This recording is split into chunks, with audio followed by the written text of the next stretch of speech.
Picture a man in 1954. He is 52 years old. He drives a beat-up car across America selling milkshake machines to restaurants that do not want them. He has been doing this for almost 20 years. He is tired, he is broke, his body is falling apart. Arthritis, diabetes.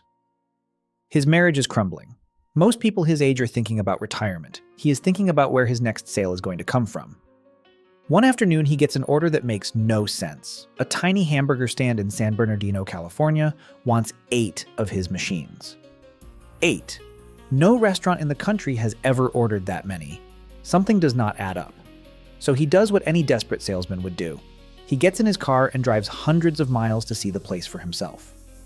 When he arrives, he sees a line of people stretching around the block.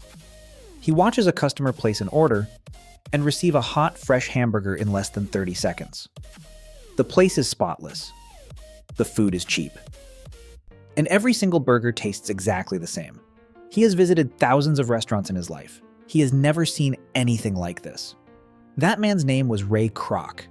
And within 7 years, he would go from a broke, middle-aged salesman to the owner of one of the most valuable companies in American history. Not because he invented a better hamburger, but because he understood something about money that almost nobody else did. If you stay for the next few minutes, you are going to learn the exact strategy that turned a 15-cent hamburger into a machine that generates almost $27 billion a year. And I promise you, it has almost nothing to do with food. To understand what Ray Kroc built, you first need to understand what was already there before he showed up. Two brothers, Richard and Maurice McDonald, had been running restaurants since the late 1930s. They tried a drive-in, they tried car hops, they tried large menus, and eventually they figured out something revolutionary. They stripped everything down, they got rid of the waitresses, they got rid of the large menu, they created a system they called the Speedy Service System. It was essentially an assembly line for food. A limited menu. Hamburgers, fries, milkshakes. Everything standardized. Everything fast. Everything identical. It was brilliant. The food was consistent, the prices were low, and the customers loved it. But here is the thing about the McDonald brothers. They were perfectionists, not empire builders. They had already tried franchising 6 times before Kroc came along. Every single attempt failed because they could not control quality from a distance. They were happy running one incredible restaurant. They had no interest in conquering the world. Ray Kroc did, and that difference in ambition is what changed everything. Kroc convinced the brothers to let him franchise their concept nationally. In 1955, he opened the first official McDonald's franchise in Des Plaines, Illinois. And then he opened another, and another. Within 5 years, there were over 200 McDonald's restaurants across America. From the outside, it looked like a success story. From the inside, it was a financial disaster. Here is why. The deal Kroc had signed with the brothers gave him only 1.4% of each franchise's revenue. That is almost nothing. Think about it. A restaurant does $100,000 in sales. Kroc gets $1,400. Out of that, he has to pay staff, travel expenses, office rent, and everything else that comes with managing a growing operation. The brothers, meanwhile, collected their 0.5% and did nothing. Kroc was building an empire that was making everyone rich except him. He could not renegotiate the contract. He could not raise the franchise fees. He was trapped inside his own success. More restaurants meant more costs, more headaches, and the exact same tiny margin. He even had to mortgage his own home just to keep the lights on. And this is the moment where most people would have quit, or complained, or accepted their fate. But this is also the moment where the real story of McDonald's wealth begins. A man named Harry Sonneborn entered the picture.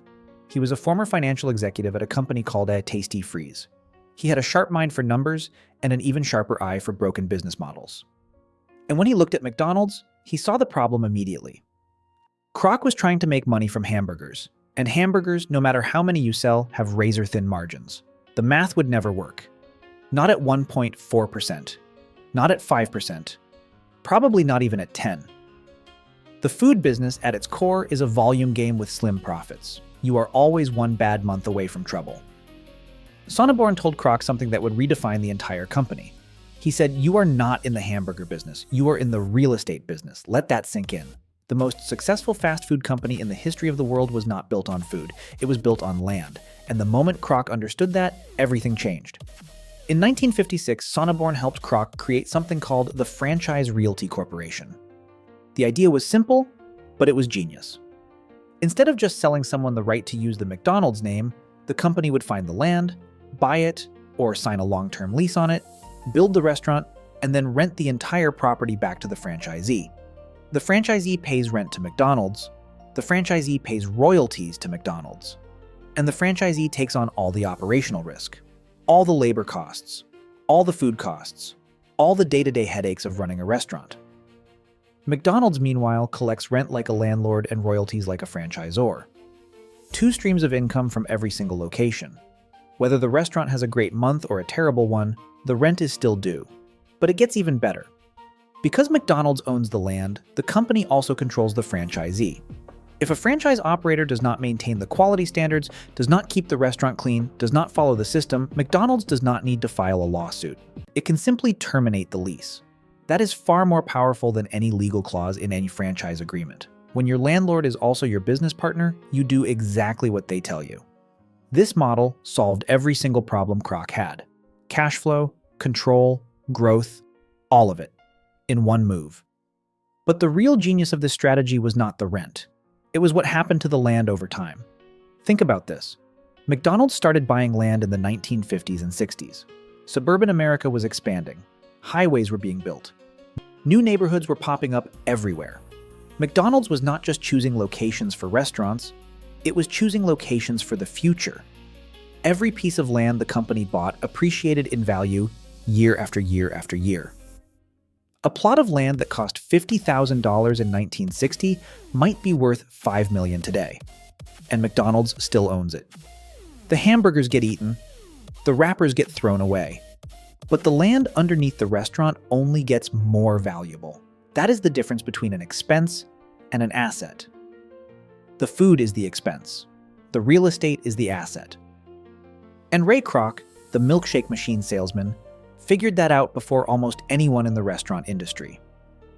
Today, McDonald's owns approximately 45% of the land and 70% of the buildings at over 43,000 locations worldwide. The estimated value of that real estate portfolio is over $50 billion. $50 billion. Not from burgers, from dirt. Now let us talk about the moment that made all of this possible, and also the moment that reveals the darker side of this story. By 1961, Kroc had built McDonald's into a national brand, but he was still legally tied to the brothers. Every major decision required their approval.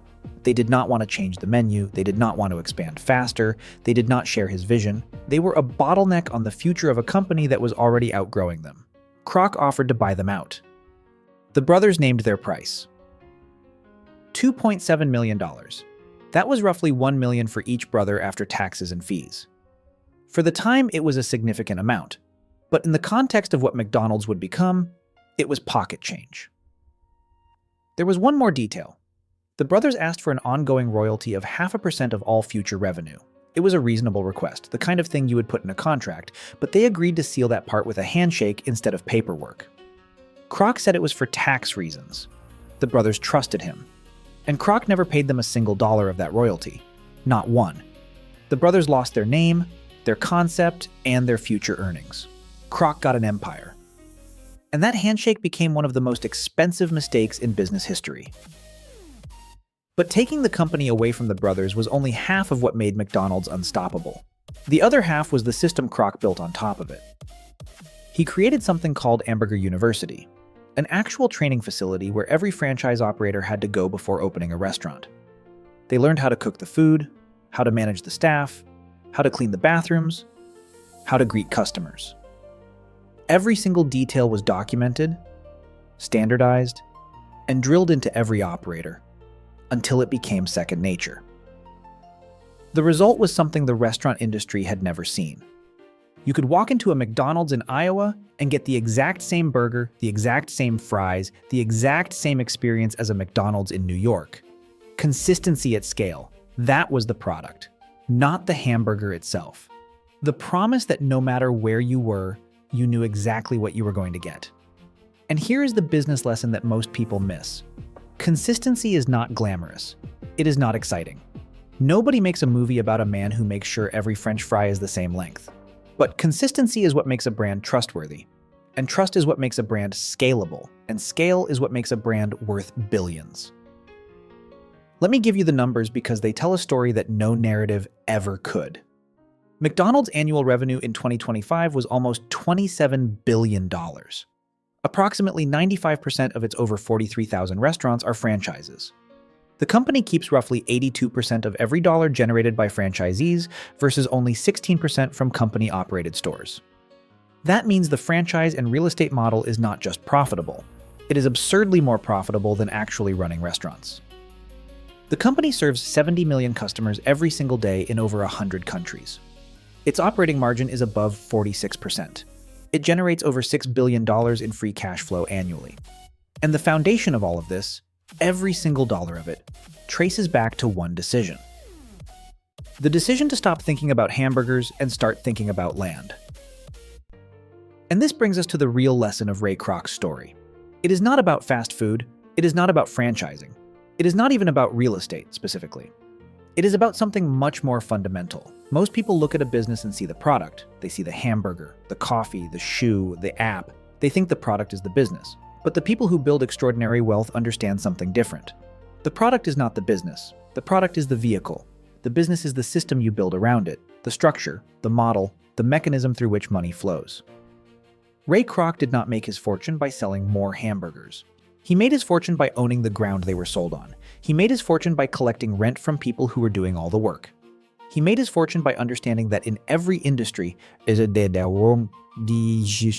is a visible layer and an invisible layer. The visible layer is what customers see. The invisible layer is where the wealth is created. Every industry has this hidden layer, and the people who find it are the ones who build generational wealth. The ones who stay on the surface, no matter how hard they work, end up like the McDonald brothers, selling their life's work for a fraction of what it was truly worth. That man in 1954, the one driving across America, selling machines nobody wanted, with a failing body and a failing marriage. He had no special talent, no family money, no Ivy League degree. He was 52 years old and had nothing to show for 3 decades of work. But he had one thing. He could see what others could not. Where the McDonald brothers saw a restaurant, Kroc saw a system. Where the world saw hamburgers, Kroc saw real estate. Where everyone else saw a ceiling, he saw a door. Ray Kroc did not invent McDonald's. He did not cook a single burger. He did not design the speedy service system. But he understood something that the brothers never did. It does not matter who creates the product. What matters is who controls the structure underneath it. And that is how a broke 52-year-old milkshake machine salesman built one of the greatest fortunes in American history. Not by working harder, not by being smarter, but by asking a question that almost nobody thinks to ask. What is the real business I am in? If this changed the way you think about business and wealth, subscribe. Share this with someone who needs to hear it, and I will see you in the next one.